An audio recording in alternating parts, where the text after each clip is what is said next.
Zee 24 तास एक पाऊल पुढे। तुमच्या आयुष्यात तुम्हाला शाळेत जसं शिक्षण मिळालं त्यापेक्षा प्रचंड शिक्षण तुम्हाला तुमच्या घरातनं मिळालं। तुमच्या आईचा संस्कार तुमच्यावरचा फार मोठा आहे।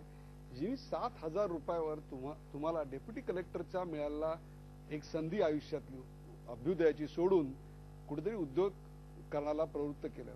त्या आईच्या काय आठवणी आज तुमच्या मनात आहेत? आईच्या आठवणी नाही, मी माझ्या स्वतः जेव्हाही डोकून पाहतो तिथे सगळीच आई दिसते। आठवणी हा शब्द नाही, त्याला दुसरा शब्द तर आपल्याला असं म्हणता येईल की माझ्या देहाचा, माझ्या मनाचा, माझ्या आत्म्याचा किमान 60% हिस्सा माझी आई आहे। वा। आणि मला तो दिवस अजून आठवतो ज्या वेळेला माझ्या लग्नाची सोयरिकीची वेळ होती आणि माझी आई तिथे म्हणजे घुसळून आपलं ताक तयार करत होती। ती तिचं काम करत होती।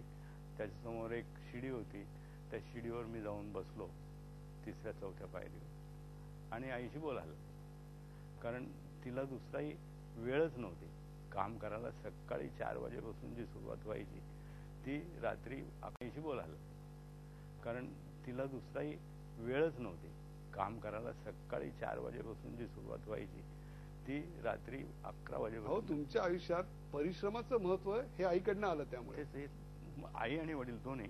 याचं कारणच आहे की वडील सुद्धा, आई 4 वाजता उठायची, 5 वाजता वडील बैलगाडी घेऊन सगळ्या खेड्यापाड्यांवर निघायचे आणि तिथून माल आणून मग ते आठवडे बाजार जो असेल त्याच्यामध्ये ते विकायचे। त्याच्यामुळे त्यांचे काबाड कष्ट हेही डोळ्यांनी बघितलेले आहे आणि आईचे तो बघितले आहेच आहे।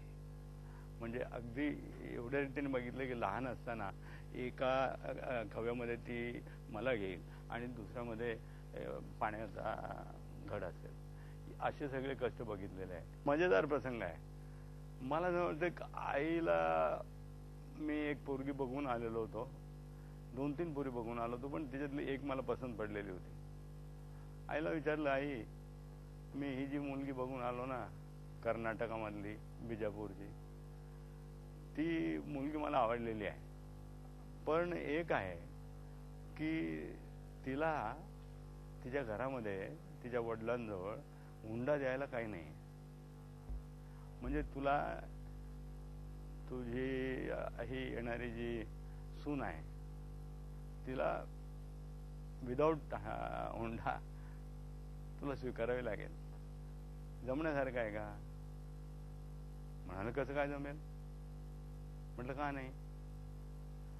म्हणाले, माझा मुलगा चांगला आहे, गोंडस आहे, दिसायला चांगला आहे, शिकलेला आहे, डबल ग्रॅज्युएट झालेला आहे, माझ्या घरामध्ये कोणतीही उणीव नाही, माझ्या घरामध्ये आम्ही कधीच म्हणजे लोकार्थाने जे काही योग्य आहे तेच केलेलं आहे, अयोग्य असं कधी केलेलं नाही, कोणाचं वाईट असं आम्ही पाहिलेलं नाही। मग असं असताना आम्ही हा कॉम्प्रोमाइज किंवा हा प्रकारचा का करायचा, कशा रीतीने कशाला बसवायचा? आणि म्हणाल दुसरं, म्हटलं आई हे तर काय तेवढं बरोबर नाही वाटत, हे तर सगळ्यांचंच असतं। तर म्हणाल दुसरं एक कारण आहे, माझ्या प्रत्येक मुलीचं लग्न करत असताना मी हुंडा दिलाय ना, मग आता माझ्या मुलाच्या वेळेला जर मी हुंडा नाही घेतला तर समाज काय म्हणेल की याच्यात काहीतरी अयब आहे म्हणून हा हुंडा मिळालेला नाही असं म्हणेल ना। तर तो एक विचार आहे। आणि तिसरं म्हणाले की हा समाजाचा धाराच आहे की तुम्हाला हुंडा घेतला पाहिजे। मी आईचा एक विषय घेतला आणि सांगितलं आईला की आई, जसा तुझा पोरगा सुंदर तुला वाटतो, गोंडस वाटतो, तशीच ती पोरगी आहे। वा वा। तिचे कलर आणि तिचा नाक कदाचित तुझ्या मुलापेक्षा नक्कीच चांगला आहे, कारण तिचे फीचर्स एकदम शार्प आहेत। असं असताना बरं, तू म्हणाले की तुझ्या मुलाला शिक्षण आहे, पण ती मुलगी शिकलेली आहे, ती बी झालेली आहे, मग आपण त्या मुलीला तुझ्या मुलापेक्षा कमी का लेखते? समजा तुला मुलगी झाली असती आणि मी त्यांना झालो असतो तर काय झालं? आई म्हणाली की अरे बाबा, तू पडला वकील, मी आपली गावंढळ बाई, मी तुला काय काय उत्तर देणार आहे? मला काय हे शक्य नाही। पण म्हटलं आई, दुसरं तू म्हटलं की तुझ्या बहिणींना तुझ्या मुलींना ज्या वेळेला तुला लग्न करून दिलं त्यावेळेला हुंडा दिला, त्यावेळेला तू हुंडा दिला म्हणून तू आता तो वसूल करायला पाहिजे. आपल्या घरात हे शोभतं का? भाऊ, एक प्रकारे त्या काळातल्या सामाजिक रूढींविरुद्ध तुम्ही एक मोठं बंडच केलं. हो, पण तू एवढ्या म्हणजे चापलकपणाने ते केलं की ते बंड कोणाला वाटलं नाही, आईला सुद्धा वाटलं नाही. आणि शेवटी आई एवढी खुश होती आणि एवढंच म्हणाली की अरे बाबा, तुला आणायची ना ती सून, माझी काहीच हरकत नाही, तू एवढंच कर फक्त की म्हणजे ती ऑफिसमध्ये जाईल आणि मला तिचा डबा पाठवावा लागेल असं काही होऊ देऊ नको. एवढ्या एका कंडिशनवर आईने मला ते करायची परमिशन दिली. तेव्हा आई ही जीवनातून लहानपणापासून तर लग्नापर्यंत सुद्धा अशा रीतीने माझ्या शरीरामध्ये, माझ्या मनामध्ये, माझ्या हृदयामध्ये आहे. तेव्हा आई हा केवळ संस्कार आहे असं नाही, केवळ ते संस्कारित करते असं. सर्वव्यापी आहे तुमच्यासाठी. बालपणापासून आजपर्यंत तुमच्या आयुष्यात एक असं ध्येय दिसतं, एक मिशन स्टेटमेंट दिसतं, जे तुमच्या उद्योग व्यवसायाचंही मिशन स्टेटमेंट आहे. Leave the world better than what you have seen. आयुष्य जे तुम्ही आहात, जीवन जे तुम्ही आता बघत आहात त्यापेक्षा अधिक सुंदर करा. ही प्रेरणा बालपणी काय किंवा नंतर कुठून मिळाली नेमकी? आपण ज्यावेळेला जन्माला येतो त्यावेळेला एक अबक अशी परिस्थिती असते. सामाजिक म्हणा, आर्थिक म्हणा, कोणत्याही क्षेत्रामध्ये आपण जर घेतली तर ती परिस्थिती तशी असते. आपल्याला हे बघायचं आहे की आपण त्या परिस्थितीमध्ये काही सुधार आणू शकतो का.